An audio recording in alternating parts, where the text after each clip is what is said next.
Okay. Is this on? The reason I'm using the mic is because we're simulcasting on YouTube. So welcome. I know most of you, a couple of you I don't. I'm Alan Kersner. I'm Managing Director of the Innovation Mic is because we're simulcasting on YouTube. And so welcome. I know most of you, a couple of you I don't. I'm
So there's nothing wrong with that. And that can include services, products, apps, etc. The second track we used to call for the last 10 years the Changemaker Challenge. And that is focused on social impact ideas. And our preference is for you to think about what we call multi-bottom line companies.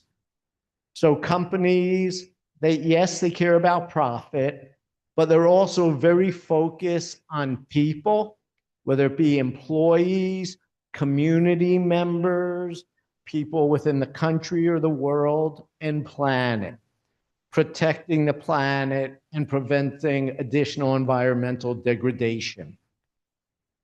We also are more than willing to accept nonprofits, but we will challenge you to think about multi-bottom line, because if you control your own financial future rather than being dependent on grants or government programs, you're going to ultimately control your ability to provide service to others. So there are two tracks, and when you go into the portal, you'll see these. Okay, so the submission deadline is October 27th at 11:59 p.m. I'd encourage you, if you're looking at the portal, you're having issues, you have questions, reach out to me or to Neil Johnston.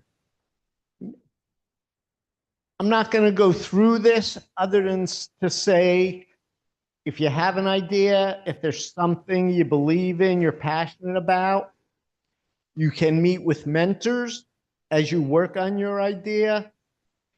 You will get feedback by 6 independent reviewers, successful corporate innovators, entrepreneurs, funders, social impact pioneers like the founder of Philabundance.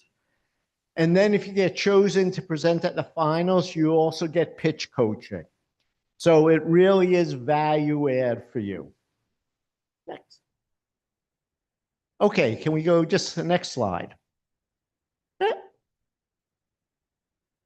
Okay, so we had our first workshop last week on basically uncovering opportunities or issues worth pursuing. We will have the video of that available and sent to you shortly. Our next workshop is this Wednesday, and it is about knowing your competition. And the reason knowing your competition is critical is because if your idea is not innovative and different from what's out there, there's really no reason to do it. The things that move the needle are things that are different. They don't have to be completely different, but better in some way than the current options out there. And that's whether you're trying to figure out how to make Eagle fans less depressed after a loss, or whether you're trying to solve gun violence or hunger in the Philadelphia community. And Bonnie Ravina, she's a first-time speaker for us. She is someone who consults with people trying to raise money, both for social impact ideas and for-profit ideas. And when you're pitching for money, if you don't know your competition and understand how to be different, you're dead on arrival. So she has multinational experience. She actually lived and worked in Europe for 15 years. She's an alum, and you'll find her fascinating. So with that, I'm going to introduce Professor David Brown. I feel like professor is not like worthy enough, but David's a person that I've gotten to meet over the past year. I believe introduced by Heather Lamar at first. And I will only say that he is a true innovator. He has started 4 businesses, correct? In his prior life. And now, in addition to being professor on President Fry's university-wide task force on sort of how does Temple navigate the future and other small questions, he has been a major mover in trying to reduce gun violence and is founder of the Coalition to Save Lives and several other things. So at this point, I will hand it to him. And he's a very interactive gentleman, so feel free to ask questions as he speaks. And he may actually ask you questions as he speaks. Thank you. I'm not sure if I have to stand anywhere, so I'm not interfering with anything. So am I good? Just okay, great. Because I do like to move around. Thank you so much for this opportunity. Just real quick. So born and raised in West Philly, so I'm a Philly guy. I've been chased off of Temple's campus a couple of times because I went to school in Pittsburgh at Duquesne University. Y'all had classes here that they didn't have at Duquesne. So I remember very clearly being here over the summers. I like ride through the park, take my classes, go back. So I have a little bit of Cherry White in me, but I feel like I'm very much Temple made-ish. So at least adjacent. So part of what I need to just kind of very quickly in terms of a quick entrepreneurial journey here is that I did start and have managed 4 or 5 advertising agencies over my career. And I was just talking about kind of part of that. I did it all the wrong way each time because the one that I was most recently doing, I decided that at the time, the agencies that I was working for were trying to get into the multicultural market, and they were very much into entrepreneurial ventures, so that they were encouraging their employees to get started from within. I thought that that was a great opportunity, and I reached out to a mentor of mine the day before I went into the board to tell them about my idea, and he told me to get ready to be rejected. They're going to say no. And I was like, come on, man, this really, I need to be pumped up. And I was so, I can never forget, I was so angry. His office was down near the Independence Mall, and it was like 2 degrees out. It was the wintertime. And I remember walking all the way back up to, the Comcast Tower where that is. And it's like, I'm going to prove this guy wrong. And sure enough, when I went into that board meeting, they told me, they said, we think this is a great idea. We're going to start an agency within the agency focused on the multicultural market, who was burgeoning at the time. We just don't think you're the right guy to do it. And I was like, wow, okay. So obviously I had already said that I'm going to try to do this. And when you put yourself out there like that, they're 1 or 2, if they decide to keep you, then they know you're already got 1 foot out the door. So I just said, look, okay, just tell me where I need to go. I got my last check was $562.73. I'll never forget it. And I went home and told my wife that, you're looking at the head of the Brown marketing group. And she was like, oh, that's great. They took your idea. I said, no, I quit. And I had just bought a house. My daughter, who is now 36, was a year old. And she's like, so what are we going to do? I said, well, that next morning, went down to the basement, started the Brown marketing group. It was not the best way to get started, but I don't think there's ever a best way to get started. I mean, you can learn all you can learn in terms of getting things forward, but that got me on my entrepreneurial ventures. That company didn't succeed. It didn't fail necessarily, but it led me to start my own company called Brown Partners, which was one of the most successful ad agencies, particularly minority-owned agencies here in Philadelphia. So sometimes you got to fail a little bit to move some things forward. But I'm going to kind of fast forward this conversation because I really do need your help. One thing that Alan had mentioned, he said that I'm a co-founder or a founder of this organization called the Civic Coalition to Save Lives. I'm not. I came into this work kind of on the back end of things. It had started back in 2022, and I want to bring up the scenario, and then I want to engage you all on what you all might do. So 2022, here in Philadelphia, gun violence was going through the roof. I mean, we were at our historic levels of going up. It was not a very good time. And a group of philanthropic leaders decided that they wanted to do something about that. Now, if you were going to try to solve gun violence in Philadelphia, what might the first thing you do to try to do that? Now, I should be very careful because when I talk about solving gun violence, that is big. I mean, you can reduce it, but this is something that has happened over generations. So solving gun violence, and you got the opportunity, seeing how bad it was, to do something about it, what might the first thing you do? Anybody? What one thing might you do? Yeah, go ahead. Go ahead.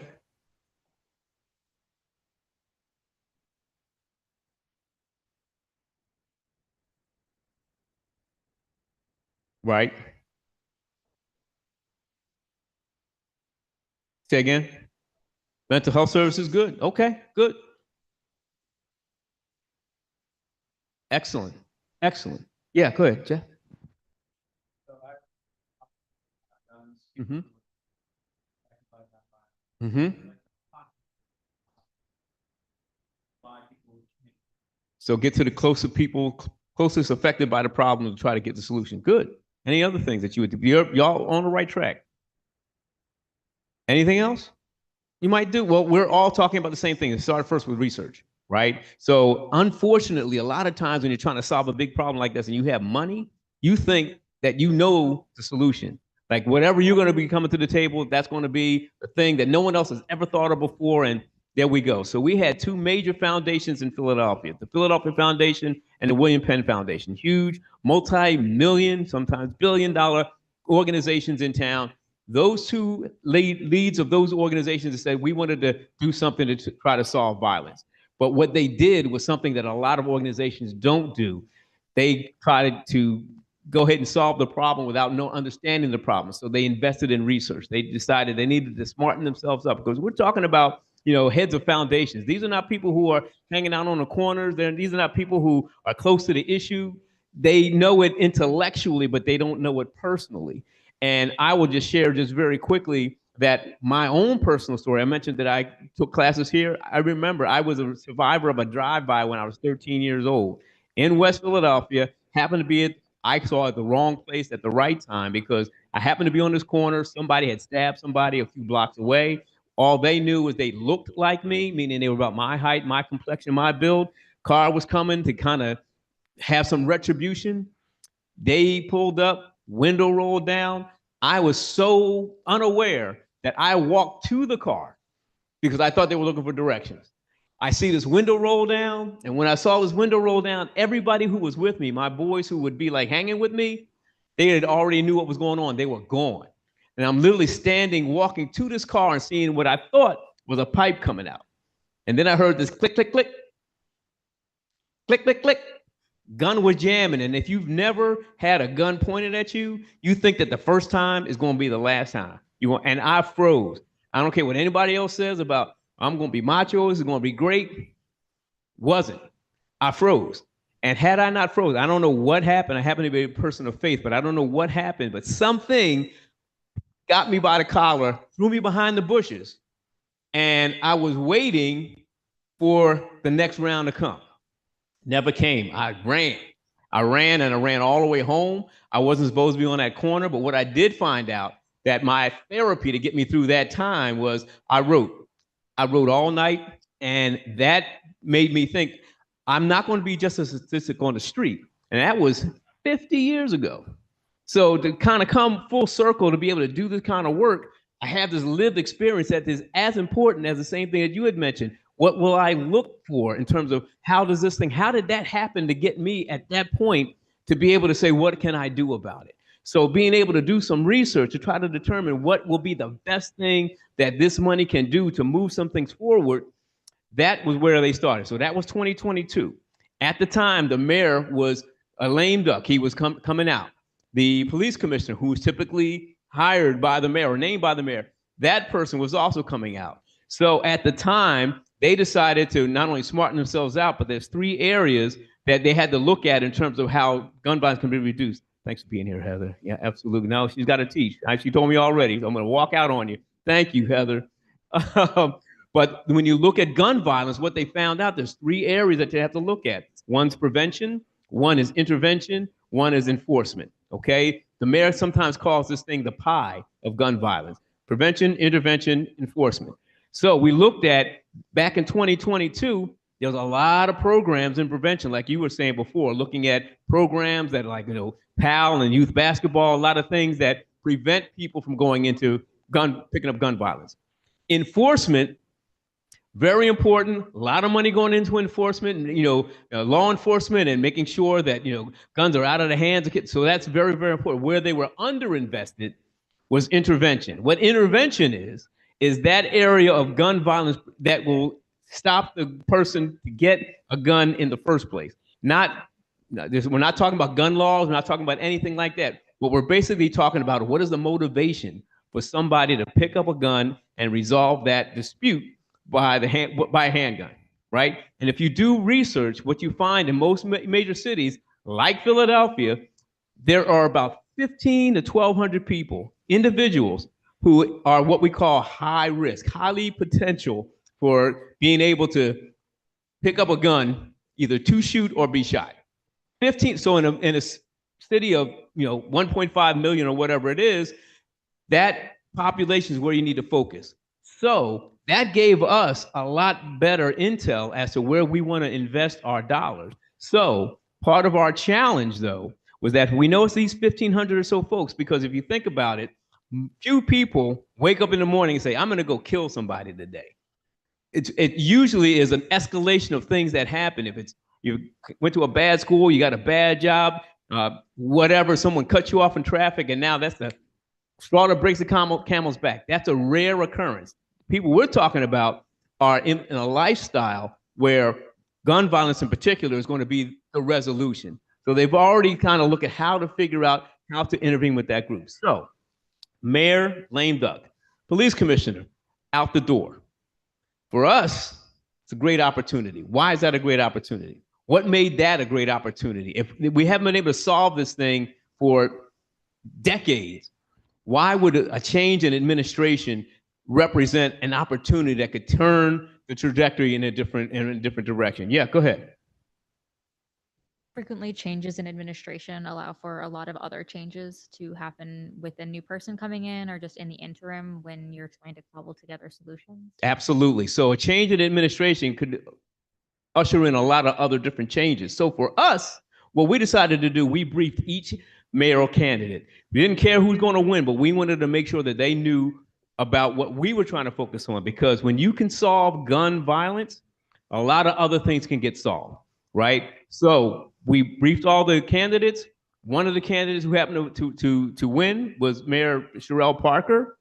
She was taking a lot of notes when we were talking about it. So we take from 2022, one outgoing administration into a new administration, and we had money that we were about to invest. We wanted to invest in some key areas.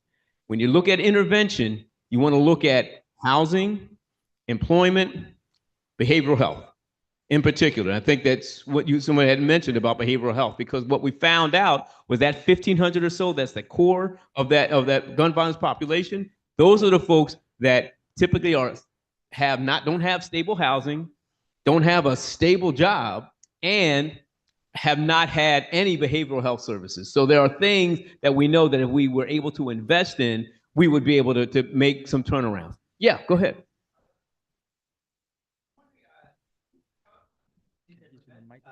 Prevention versus intervention. And I guess I was thinking of those things as more like prevention. When you said intervention, I was imagining like peacekeepers or like disrupt the cycle of violence or something like that. So where do you distinguish these things from prevention? Absolutely. So prevention typically skews in a much younger population.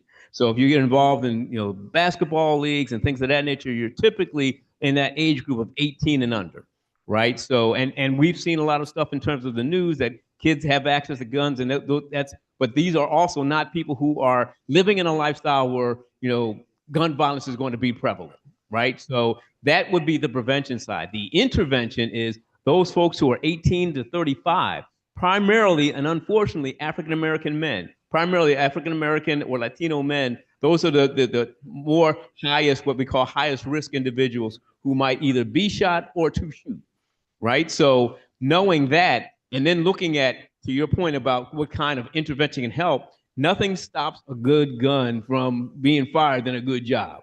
So if you have a good, steady, stable job, and I'm going to put this out there right away, we're talking about an extremely compromised population, because if you have a weapons offense, the number of jobs that are available to you gets more limited. If you have, if you're convicted for a felony, there's a trust issue among employers. So it's really a very narrowly focused, but nothing wrong with a narrow focus, because you can kind of have some laser focus on this type of intervention that will make sure that these things can have a better outcome.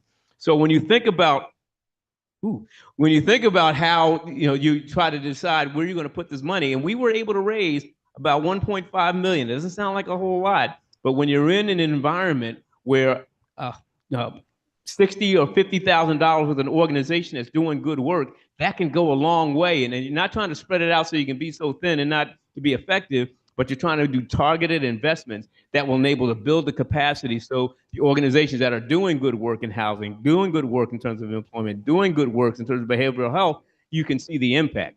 Now, what I will say, because one thing about this type of work, good ideas don't care where they come from. We don't care where we get the credit. All we want to look at is the key performance indicator, and that is, how is the trend going, and it's now been starting to going down to the point where, looking behind on our back door, typically gun violence spikes in the summer.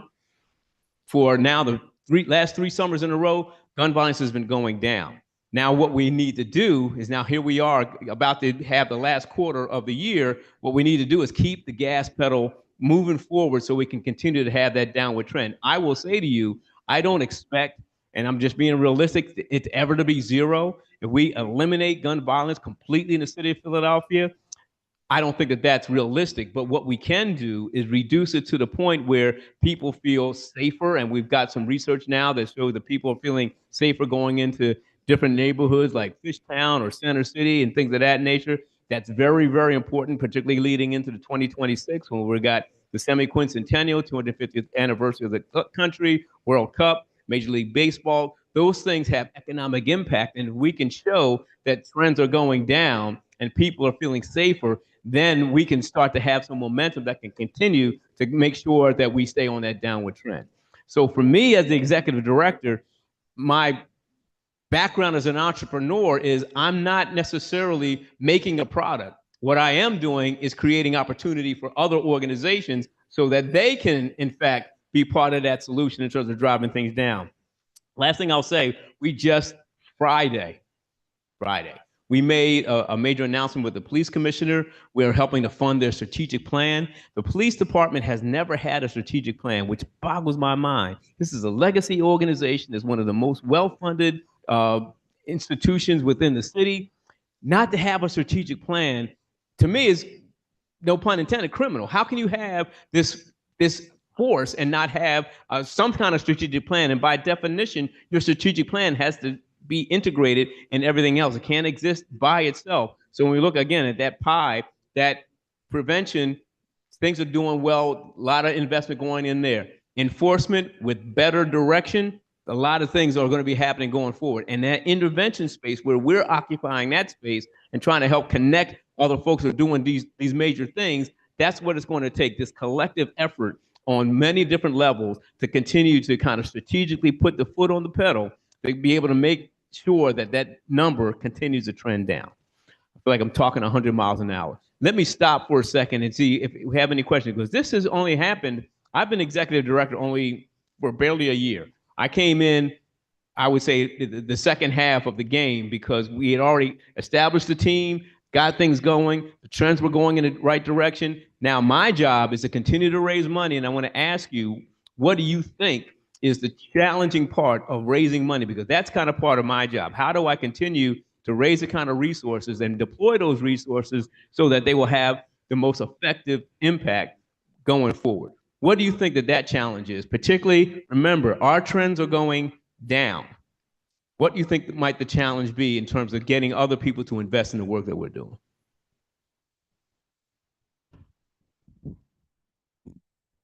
I'm in the nonprofit world, so Yeah. I'm just wondering, what is your usual source of funding? Are you mostly funded by grants? Are you mostly funded by government? Because that would definitely impact what challenges you're currently facing on here. Absolutely, absolutely. So you're answering part of the question. So for us, and did you have another answer in terms of what do you think our biggest challenge is?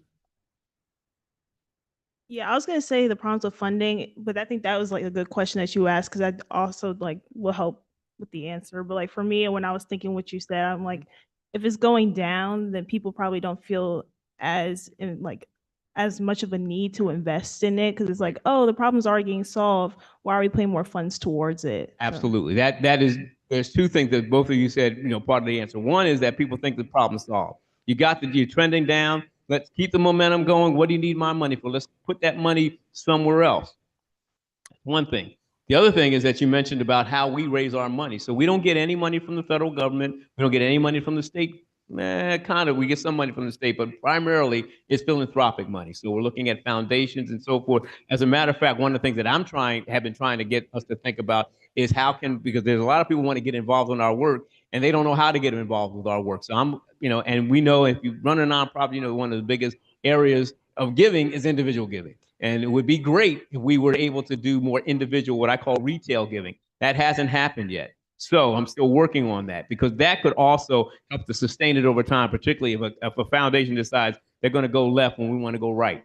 So that would help us to do that. So right now, our primary funders are the big foundations, like the William Penn Foundation, Philadelphia Foundation, Comcast, Exelon, all the biggies. And they're doing it because they see that if they can help to make those numbers go down, then they can attract more people to come in to work for them. They can send more people out to do things like fixing houses and wiring and things of that nature. It's a very specific kind of bottom line incentive. But by the same token, if we stay dependent on some of these other areas, when those winds change, which they are changing like right now, because now what we're seeing, the federal government is taking away funding in what we call our wraparound services. So behavioral health, which is an important pillar of ours, funding that is not necessarily something that the federal government is going to be doing. So that puts a heavier burden on us, because we've got to provide those services or help provide the funding for services like that. So we're trying to change our model. And for me, honestly, being an entrepreneur, this is what we do all the time. The terrain has shifted. So now what are you going to do? Are you going to close up shop? Or like you said, people think that the problem is fixed. Well, we know that it's not. As a matter of fact, we've got research that shows as soon as you start taking your foot off the gas, it starts to spike back up. And so we couldn't even have this kind of conversation if our numbers were going up, because it would be like, well, whatever you're doing is not working. So try something different. So we have a huge incentive just to keep things going down, and also being very, very realistic about what we're accomplishing. As I said, I don't think we will ever get to zero. We've never been to zero. And there will always be something, and that's the other thing too, because one of my areas of expertise is media relations. anytime and most of the time that gets the most visibility is unfortunately when we have a shooting, like even like the Charlie Kirk assassination, or we've had shootings over the weekend. Those get a lot of press, but not necessarily some of the beef that we're seeing in some of the neighborhoods. We know, by hot zone, where in Philadelphia things are popping off. This happens to be one of them, 19122, where Temple is. The other one happens to be in West Philly and Southwest Philly. So we know, and we work very closely with the police because intelligence and research is everything. If we can have targeted intervention, then we'll have an opportunity to make sure that we can turn some things around. So data is very important. We're talking about investing in what they call evidence-based strategies, not just throwing stuff up against the wall, but even more importantly, we have a model, we think, that is really working to solve one of, at least the city's biggest problems. Imagine if we can kind of mobilize this model to do other things, like reforming public education or sustainability in terms of environmental impact. Yeah, go ahead, Jeff.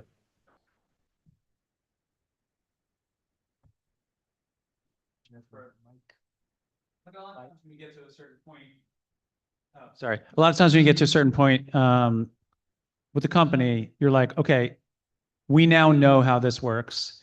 X dollars will equal this much more sales, et cetera, or whatever, right?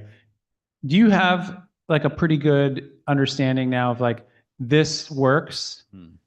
Like very specifically, this technique works, this approach works, whatever it is, and if we got X number of dollars, we could have this much more impact, or things along those lines. I'm just curious about like what are you seeing as working? Yeah, I think that it's a work in progress, quite honestly. I mean, and I think that any entrepreneurial venture, you're going to go out there, test it, try it again, and test again, right? So for us, we knew what worked 2 years ago or 3 years ago. Where we are now with a different federal administration, a different mayoral administration, different state, and also, honestly, when layoffs happen and things of that nature, employment and unemployment in particular in some of the hot zones goes way up, get people even more ticked off. How then do you start to navigate in that? So even things that we think are working, and we know that they're, we can put evidence that they're working, how does that then shift and change? And some of the stuff is, honestly, we've never been here before.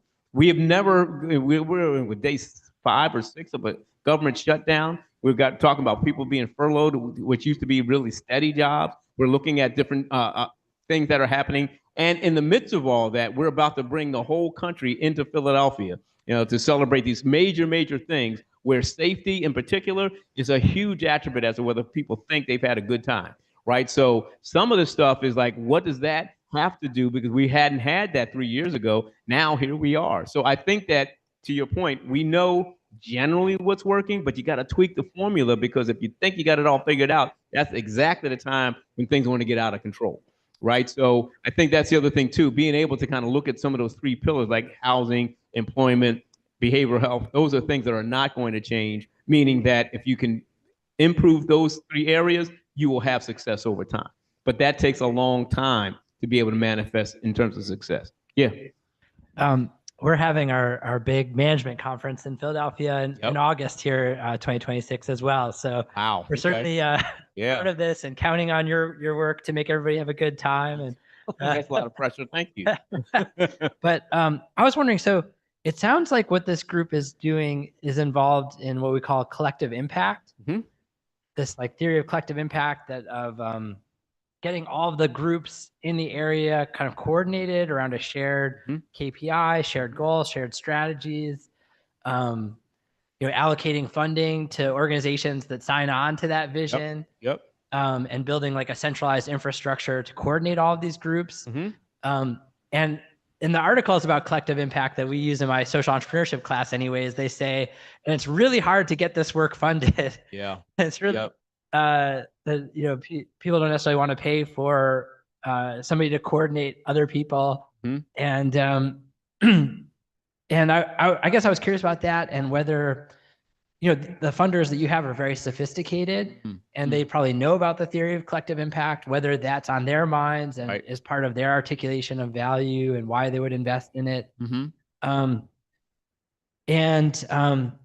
Maybe this is a separate question, but in my mind, there's this huge thing that happened with COVID. It was this huge natural experiment that proved, in my mind, irrefutably that all of these small scale activities mattered, that all of these relationships mattered, all of these opportunities to engage people and connect people hugely mattered in terms of this outcome. And are you all thinking about it that way? And like, Man, can you prove it yeah, that way to people? Or proving is something else. But I'll say two things. One, as you mentioned about the value of collective impact, that is a model, right? And it's almost like, at least for us, I'm very fortunate that it started with folks who already had money. The philanthropic community say, look, we're going to dedicate X amount of money to getting this thing done. And that was not an insignificant investment. And it also, I think, also became the price of entry. A lot of folks who were invited to the table said, you can get to the table, but this is how much you got to put in. And you got to stick with it. I will say to you that for 3 years, I meet with this group. Well, this executive director has met with this group 3 years, every other week at 7:30 in the morning. 7:30 in the morning, and you can't just have your surrogate. That has to mean the CEO of Pico and folks from highest level is they're showing up, right? So that to me shows that there is a way, and it does take that kind of endurance to be able to say, let's keep with it, and looking at how we can not only raise money, but because I'm finding too, to your point about collective impact, money is not everything. And I don't mean to sound that as a cliche, but what I'm finding is that sometimes technical assistance and other resources are way more valuable than just putting money money is important, but it's not the only thing. So that becomes critically important. The other thing that you mentioned was about COVID. Good or bad, we learned a lot. We collectively as a society learned a lot about COVID.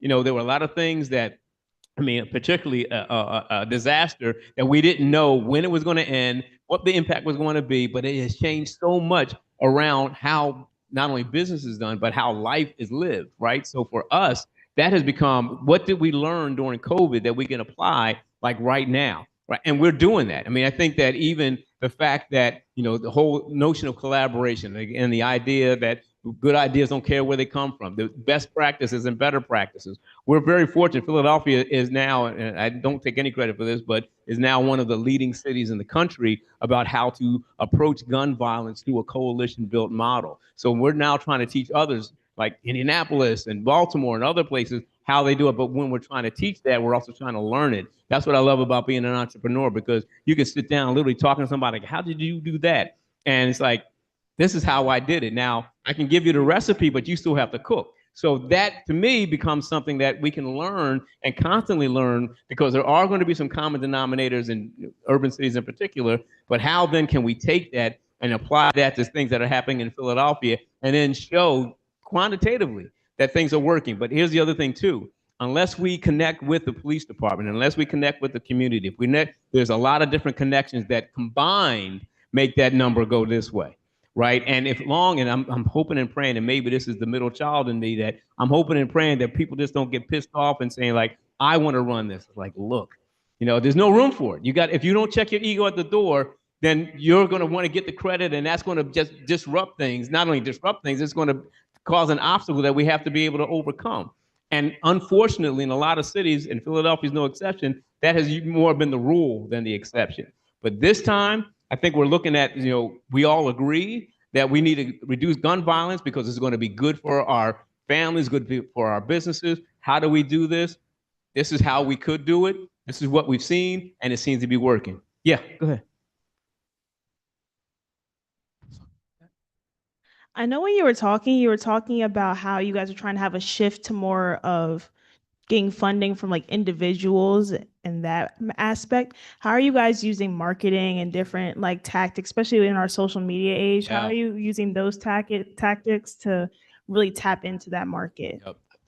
Can I tell you, because you're going to hear the frustration in my voice, right? I have been banging that drum from the get-go. When I came on board in 2024, we didn't have a website. That's like, come on, basic blocking and tackling. You don't even have a website. We didn't have no brand presence. We didn't have we had a unified message, but no one kind of get out there. And even to this day, I'm ashamed to say, we don't even have a social media presence. I am fighting now because I'm like, you can't just use my my personal social platform to be, okay, now we got social media. That is not a social media strategy, right? And honestly, in order for us to connect with thought leaders and so forth, we've got to be a lot more deliberate and intentional about how we use social media. And it is like, trying to educate. And I mean, I don't want to demean my steering committee. I mean, they're smart people. They run, multi-billion-dollar organizations. But I think sometimes, and they kind of put on this nonprofit mode and like, well, you're a mission-focused organization. You don't need that. Wait, no, we need it more than ever, right? And we need to pay for it. Don't get, no offense to my Temple students, because I do this all the time with my Temple students. And people say, like, can't we get an intern to do this? Why would you? Not that y'all aren't talented, but if you're going to pay that kind of money to get that kind of investment, you got to pay that kind of money. I mean, so for me, just being able, and that comes out of, anybody knows about nonprofits, so that comes out of our general operating support, which is the hardest category to raise for. So it's like, look, we need that kind of general operating support because we're already looking at our metrics in terms of our website has been tremendous. I mean, the level of engagement has been through the roof. I happen to be, again, somewhat skilled in media relations. We've gotten more media hits than we've ever had in our last 3 years, which is great. These are all things we're trying right now. Our what we call our coalition 2.0 is moving more towards an engagement strategy. What I'm hoping to do is take 3 steps: inform, educate, and engage. Because I want people to do something with the information that they have. That's going to require a paid advertising campaign in order to kind of put it in the right places. So this is after, now we're in year 4. And we're just starting to do that. We're way behind. But to me, it's like, well, the worst thing is to do is continue to do that, because all the good work that you're trying to do has to be able to outlast me as the executive director. I mean, I think that as a matter of fact, I put it out there on YouTube, I'm looking for somebody to replace me in 2 years. I've been in for a year. I got a year that I'm doing now. Year 3, that's plenty of time. But let's kind of get the runway ready so whoever comes next behind me can take it to an even higher level. So I think that, unfortunately, a lot of nonprofit organizations, or organizations writ large, for-profit or nonprofit, don't think about succession planning. They want to stay in that seat for as long as they can to reap that benefit. I'm not that guy. I really want us to start to think about the things, to your point, about social media, getting more active out there, having it. We're only a 2-person organization, myself and one other person. So you can't do it just you going around and talking at different organizations. You've got to be able to leverage smartly your marketing strategy. Otherwise, it will dissipate when you leave. And that's, we can't afford to do that. We can't afford to go back. So, yeah. How do you determine which organizations to support, to fund?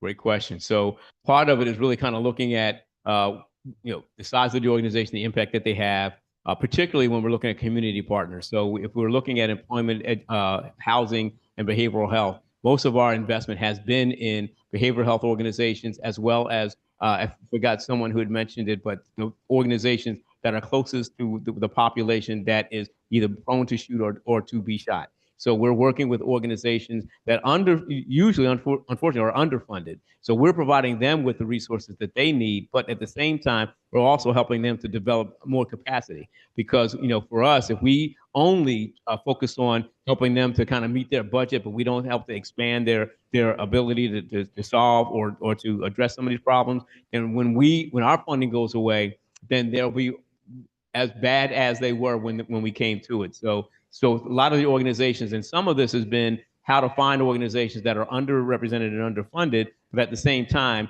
not put more restrictions on them in terms of reporting requirements and things of that nature. So being able to provide the kind of general operating support that we even need to those organizations helps to provide them and enable them to continue to be, agile and nimble enough to respond to this population. And to your point, some of these things take a long time to reveal their results. So, the fact that some of these organizations are, saving lives is like one of those things that, how do you count something that's not happening, right? That today I didn't go shoot Billy. Okay, great. Today I'm still on the planet. That's great. How do you look at that? Well, there's a way to quantify that, because if that person gets a job and that person who gets that job becomes a provider for his family, and that person who's providing for his family eventually buys a house, or that ripple effect, because we can calculate the effect from a quantitative perspective of what happens when one person either gets shot and killed, because even people who get shot, they get debilitated. So their ability to work is not as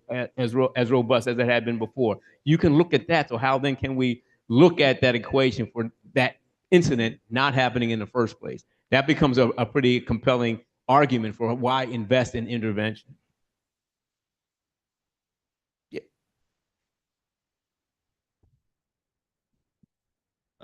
You mentioned that from 2022 on, the numbers in the summer, which usually went up, went downwards. I guess my question would be, with the upcoming summer, with a special anniversary of 4th of July and the World Cup, which is basically a 1 month event where people from a lot of different cultures and countries will enter the country. And we know how sports fans are, especially Philly sports fans. Yes. Very passionate, aggressive, sometimes violent as well. I guess, are there any special plans or special preparations for the upcoming summer, since it's going to be a special one? That's an excellent question. Yes, there are. So part of the thing is looking at things like the World Cup and Major League Baseball and the semi-quincentennial. These are also employment opportunities. What we're trying to do is help some of the folks who have been on the outside looking in to develop the skills where they can be hired to be able to help to serve as an ambassador for the city. That's one thing. The other thing, though, is really infrastructure, right? So things that are happening, Major League Baseball is going to happen in, primarily in South Philly around the stadium. The World Cup is happening all over the city, which is, again, a whole different kind of thing. And the semi-quincentennial, same deal. So we're trying to work with the semi-quincentennial to bring some of those events out to the neighborhoods. Because if we can get out to the neighborhoods, then now we're starting to validate the individuals who are living out there and the history that they bring in terms of how they've developed and had a role in playing in how the country has evolved. And so I think that being able to value these folks as opposed to in the past has been like kind of throwaway. Let's do stuff that's not going to be in the communities because it's not safe enough or it's no story to be told out there. This has been something that we've been I'm talking about the city and the region, for several years, right? So when I talked about 2022, that was also the impetus for saying, hey, we got in 2026, which was only 4 years from then, that we got this major thing, this major spotlight that's coming. That became an incentive for the mayor and the police commissioner. Said, we better get our stuff together, because if we don't, we're going to look like failures. No one's ever going to come back to Philadelphia in any major thing. So there was a big incentive. And when you look at those businesses that had invested in the coalition, they too saw that, because they said that if the city can rise up, we'll rise up. If they don't, unfortunately, that will detract from some of these businesses. So I think that it's been a very comprehensive strategy. And that's one reason why we look at employment, because it's not just getting a job, it's getting a life-sustaining job over time. So that's very important. Is housing, stable housing is something that happens over time, not just a place that just to crash, right? And the behavioral health, so many people have been in denial, particularly this most vulnerable population, that they don't even access any behavioral health or even think that they need it, or even as almost a sign of weakness that I need help to kind of figure out how to de-escalate situations. So these are all kind of like things that are not necessarily big and flashy, but are definitely something that can show that it can have an impact. Because if you have your mind right, for example, from a behavioral health standpoint, you'll be much more calmer when you go for a job, and you'll be much more calmer if you talk to a landlord about where you want to live. There's some things that are all very much connected, that when you look at the research, if you don't invest those three areas, then you're going to basically have folks who are going to be okay for today, but they're going to go shoot somebody over the weekend.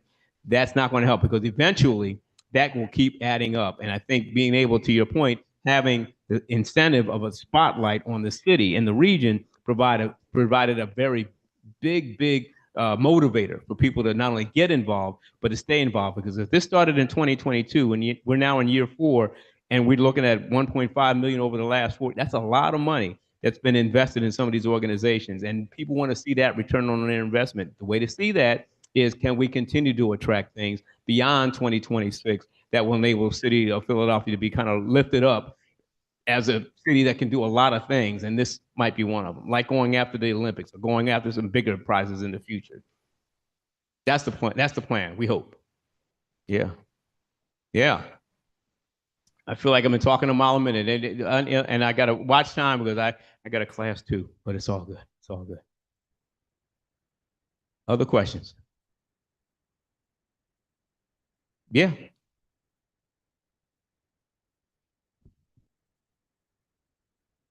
So for people here who want to get involved in helping reduce gun violence, what's your recommendation for what they should do and how they should try to do it? Well, since I'm talking to entrepreneurs, I think 1, 2, again, it's, smarten yourself up on the issue. Because I do think, and I didn't realize this until I got involved in the work, how many entrepreneurial opportunities there are when you can solve a societal problem. I mean, I know we all need to, make money, but you can really make a big difference, right? And I know we were talking before about that triple bottom line, and that's kind of been my credo. Like, if you're making a profit but you're not making a difference and you're not making progress, and I believe that sincerely in my heart, while at the same time, you still got to pay the rent. You still got to make the mortgage, right? So, and I've unfortunately, as an entrepreneur, been to the place where it's like, oh my God, the house is now in foreclosure. How are we going to get past this? Because I'm committed to this work and I still have to pay the rent. That becomes very, very important. So I would say, one, smarten yourself up on the issue, because it is a huge field. And there's a great, if you look it up online, it's something called the 8 myths of gun violence. There are certain things that have been invested in over time that really don't work.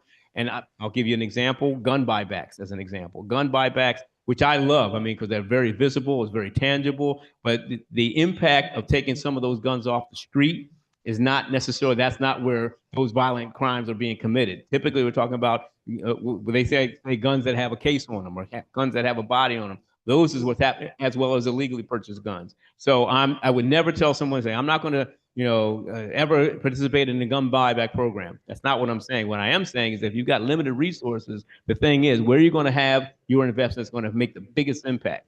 That's not one of them. So the 8 myths is very important. So smarten yourself up. The other thing too is look at the terrain. Who's doing what in this? That was one of the things that I think that, if I can give credit where credit is due, that these leaders decided, let's not try to go where everyone else is going. Where is there less influence or less presence that we need to be able to invest?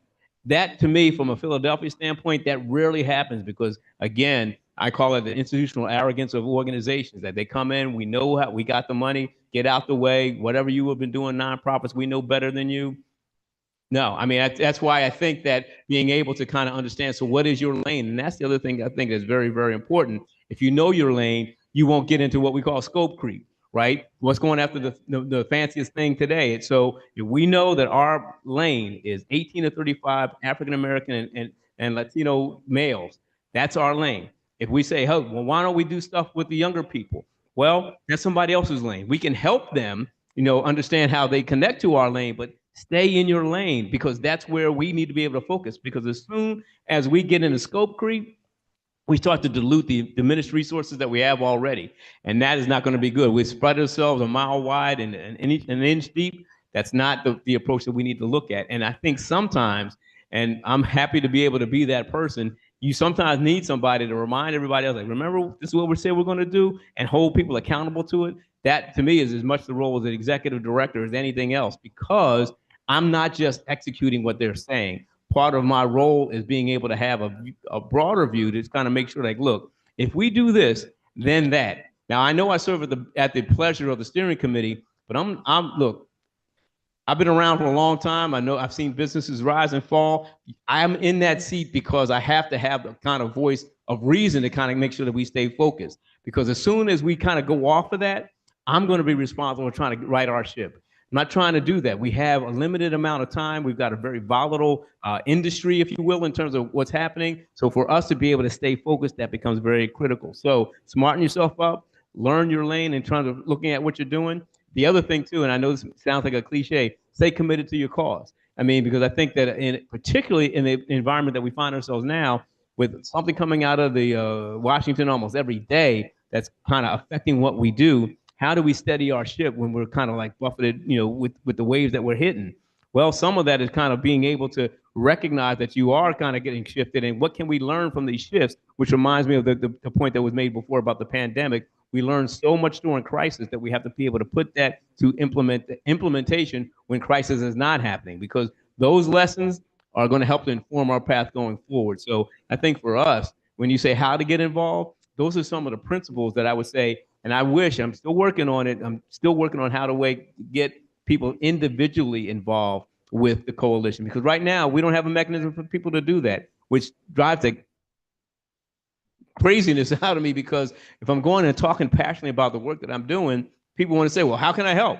It's like, I don't know yet. I don't have a mechanism. I don't have a way for me to fulfill that order, if you will. And unless we start to do that in a very intentional way, people will think that, well, You all figured it out. You guys got all the money. Mine know $10 is not going to make a difference. Your $10 could make a difference. I'm not trying to pitch anybody, but for me, that shows a level of involvement that says, okay, or if you don't have the money, how can I get you involved with the organizations that I'm funding? Because human capital is incredibly important. How then we don't have even that set up. Like I said, we're just starting to get, drink the religion of social media, which again drives me crazy. I have to take it at one step at a time. But before I leave, I'm going to have all these things in place. So the next person that comes behind me won't have to fight the battles I'm fighting and be able to make us move forward. Thanks for that question, Alan. Appreciate it. Anything else? This feels like defending your life. This is great. This is great. Absolutely. Absolutely. Well, thank you for the privilege of being able to talk with you all this evening. I really appreciate it. Absolutely. Absolutely.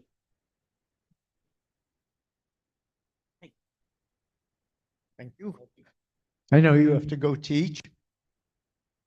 So even though I may have exaggerated by saying David was the founder, he clearly is taking it to another level. So it's more impressive than being a founder.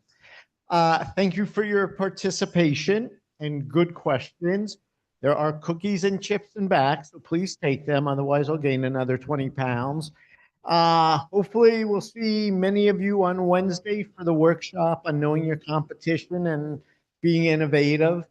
And again, enter the competition. If you have questions, just reach out to us. We're here 5 days a week. Thank you.